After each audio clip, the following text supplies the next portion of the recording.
Hey there, welcome to Fundamentals of Capnography.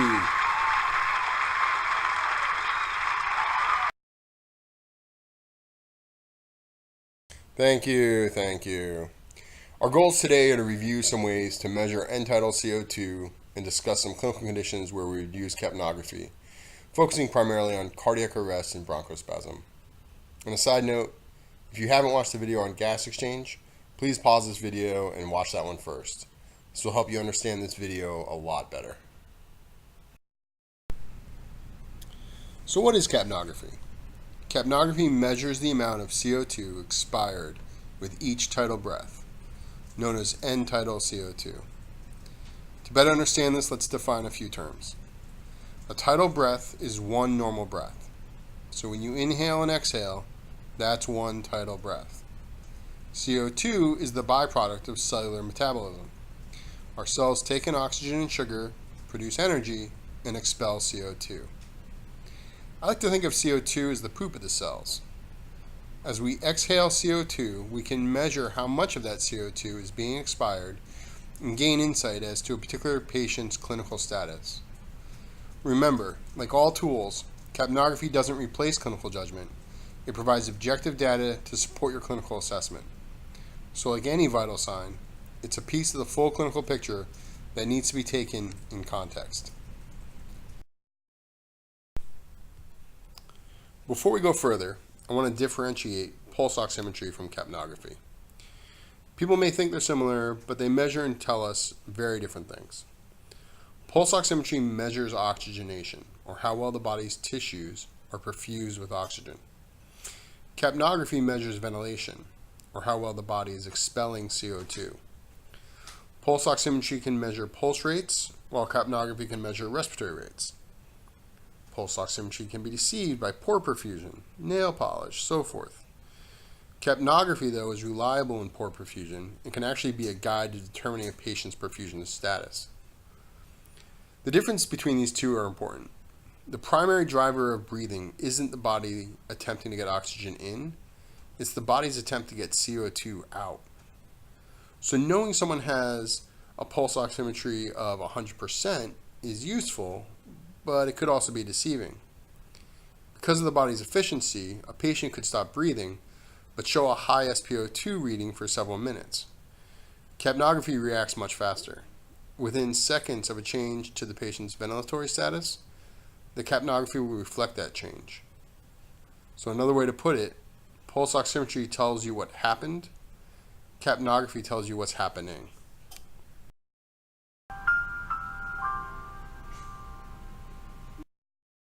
Before we go any further, let's discuss the various non-invasive ways we can detect CO2. The first end-tidal CO2 measuring device is the colorimetric. We're all probably familiar with this device, also called an easy cap. It's great for confirming placement of an ET tube, but the problem with colorimetric is the fact that constant monitoring isn't possible. It can be used once, and then it's done. It can also be unreliable if the paper becomes wet or if it's exposed to air for too long before it's used, anything like that. It doesn't tell us how much CO2 is there, it just tells us yes or no, CO2 is present. The second style is capnometry. The model displayed here is for intubated patients. And like the colorimetric, it will help confirm ET tube placement, but with this device, constant monitoring is possible. This device may also display a respiratory rate. CO2 levels are measured in millimeters of mercury, and you recall from the gas exchange video, the normal amount of exhaled CO2 ranges between 35 and 45 millimeters of mercury. The last type of device is capnography, which in addition to CO2 levels and a respiratory rate, displays a waveform. The advantage with the waveform is you can glean clinical data based on the height, length, and slope of the waveform, which we'll discuss shortly. The waveform also enables you to evaluate the patient's response to treatment modalities based on changes to the height, length, and slope. The capnography devices displayed here are called side stream. The one on the left connects to an ET tube and can be used with any patient who is intubated or where an extraglottic device like an iGel or an LMA is used. The one on the right can be used in non-intubated patients, regardless of whether they're breathing spontaneously or not. Basic rule of thumb, if the patient is intubated or has an extraglottic device in place, use the device on the left. For patients who are being ventilated with a BVM, CPAP, breathing spontaneously, you might have them on a neb or an oxygen mask, use the device on the right.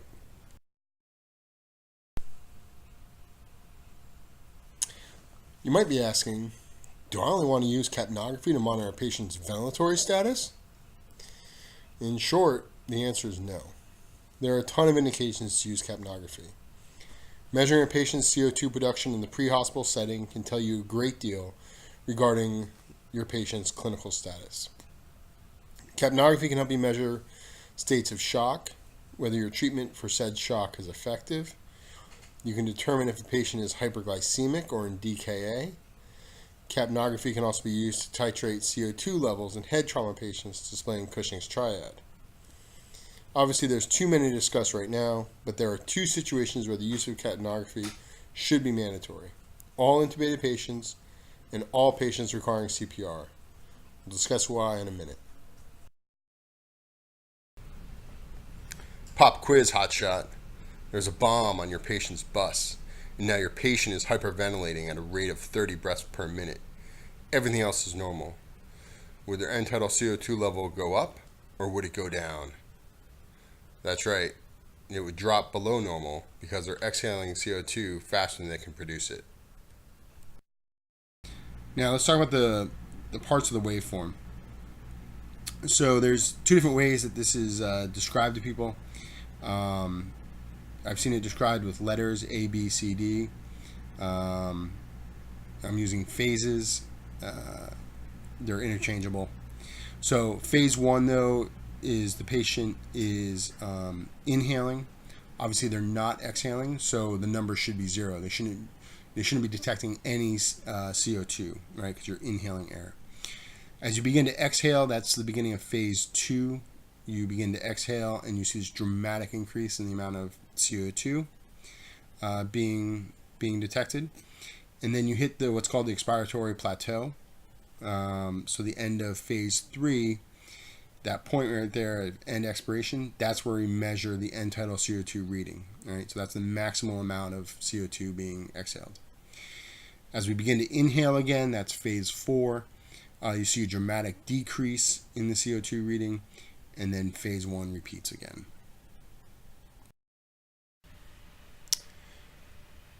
Here we're looking at some various waveform morphology.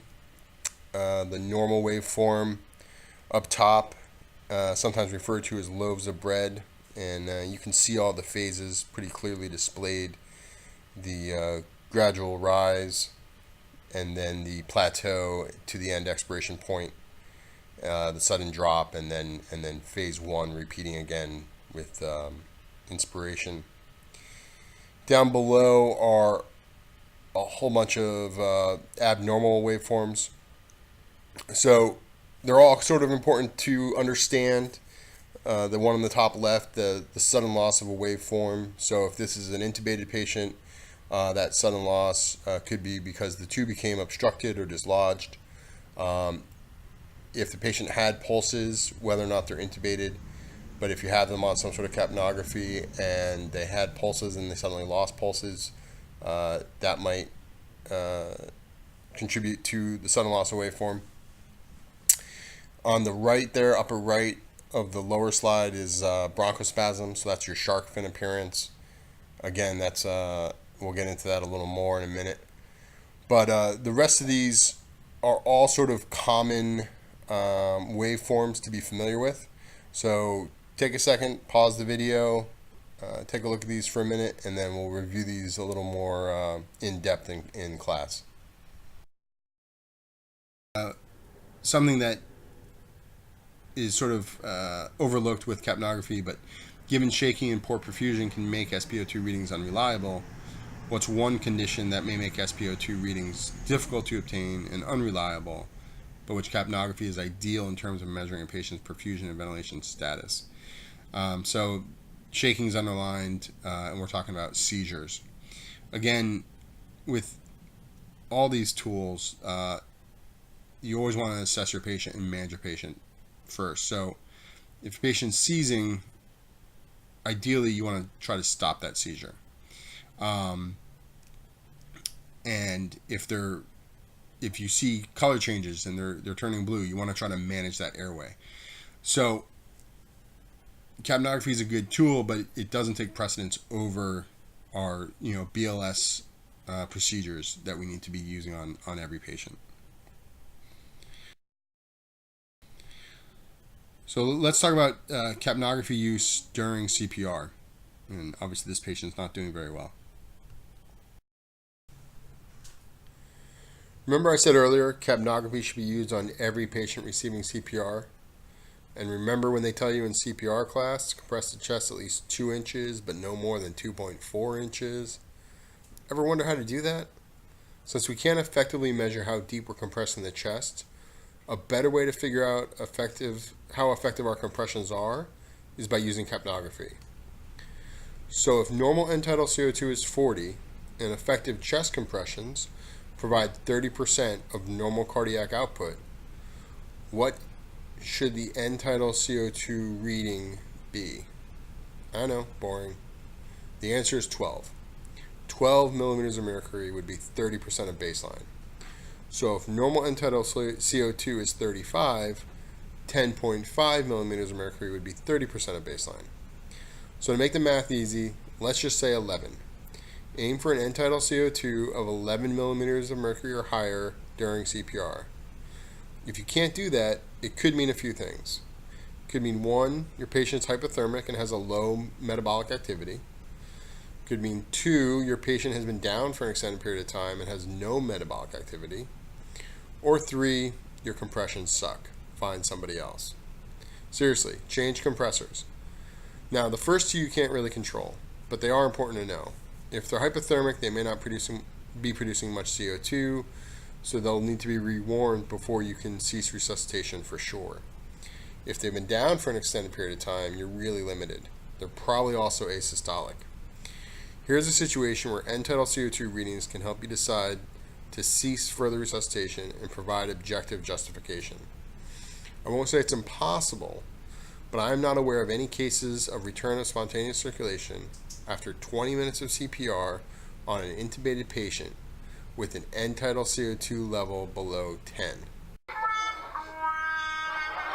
On the other hand, if you're performing CPR and see the end tidal CO2 rise from say 12 to 50, 70, or 90, you can almost guarantee you've got return of spontaneous circulation.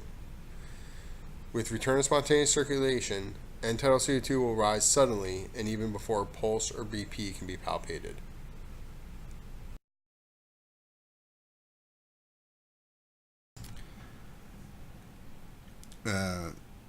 So I did not stay at a Holiday Inn last night.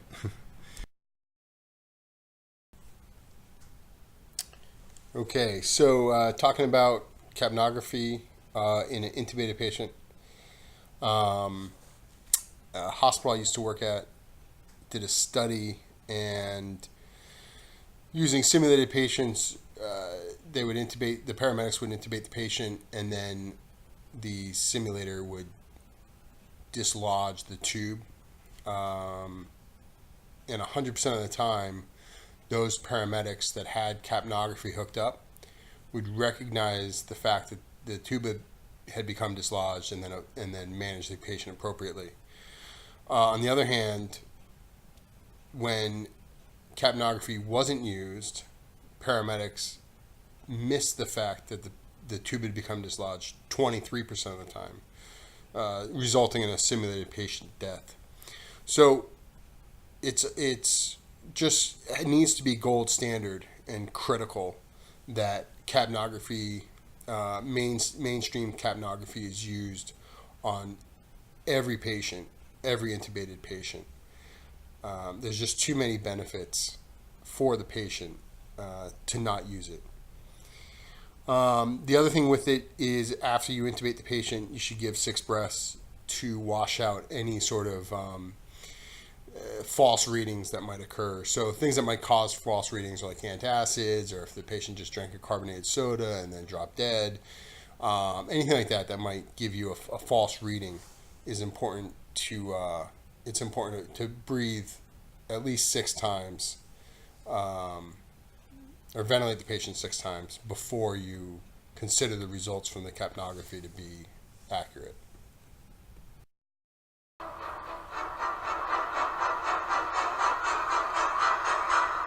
Let's discuss COPD and bronchospasm. Alrighty, so we're going to talk about a little bit about bronchospasm, COPD. So here's this shark fin appearance. What's sort of convincing and interesting about this waveform is that it's impossible to fake. So if you're thinking, oh, my patient might be full of garbage and they're not really, it's a panic attack, they're not really having trouble breathing, and you put them on capnography and you see this waveform, you know it's real. It's just, it can't be faked, right? What this waveform is showing is there are structural changes occurring within the bronchioles and within the lung tissue. So a lot of people too will separate out asthma and COPD, and I've kind of grouped them together just for ease of explaining. But again, coming back to sort of clinical assessment, if you hear wheezing, if you auscultate lung sounds and you hear wheezing and you don't see this shark fin appearance, all it's telling you is that the patient's asthma is not, we're not at a super severe point where maybe a mild asthma or a moderate asthma. You won't see these changes in asthma until you get into really, really severe asthma, and then you might be thinking, giving MAG or something bigger than just a NEB treatment. But in COPD, whether it's emphysema or some sort of chronic bronchitis, something like that, you will see these changes even in moderate cases and mild cases, because the changes that are occurring in the lung tissue are much more over a prolonged period of time and are much more permanent than they are in an asthma or like an anaphylactic reaction or some other sort of acute bronchospasm versus a chronic issue.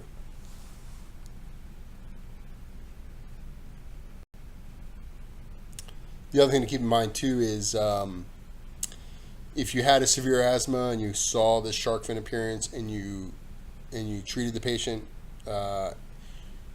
you should see a return of sort of a more normal waveform or a more normal slope. And in COPD, you could treat the patient and they could improve, but you may not ever see a change in this waveform. And again, it just comes back to that acute asthma or acute condition versus a chronic condition. So just something to keep in mind.